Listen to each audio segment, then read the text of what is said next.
આરએસએસની સ્થાપનાના 100 વર્ષની ઉજવણી અંતર્ગત વિજયાદશમી નિમિત્તે શસ્ત્ર પૂજન અને વિવિધ ગતિવિધિઓના પ્રાત્યક્ષિક નિદર્શન યોજવામાં આવી રહ્યા છે।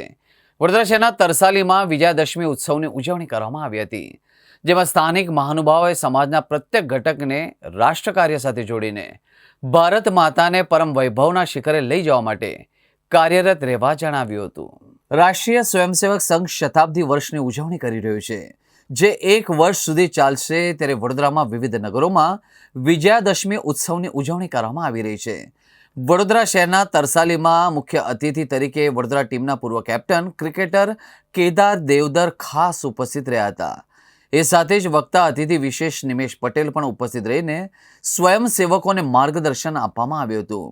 હિન્દુ સમાજને સંગઠિત કરી ભારતને પુનઃ વિશ્વગુરુ બનાવવાના ઉદ્દેશને લઈને વર્ષોથી હિન્દુ સમાજની ચાલી રહેલી પ્રતિગ્ર યાત્રાનો ચિતાર આપતા સંઘના ઉદ્દેશ વિશે જાણવામાં આવ્યું હતું।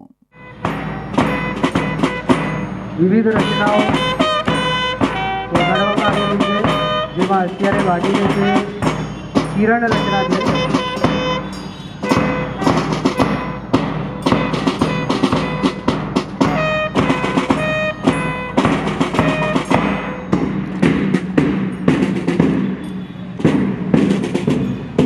નમસ્કાર।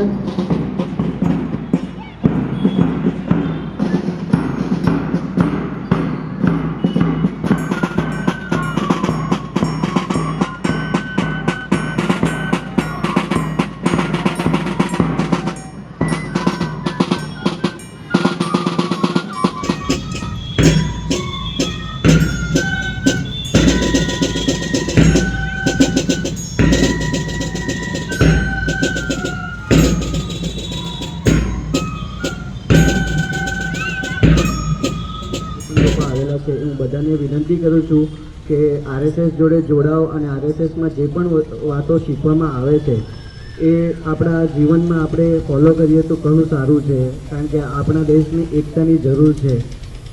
તો આપણે સૌ મળીને આરએસએસને ફોલો કરીશું તો હજી દેશ માટે સારું છે। દેશ પ્રેમ વધશે બધામાં અને એકતા વધશે। જય હિન્દ, જય ભારત।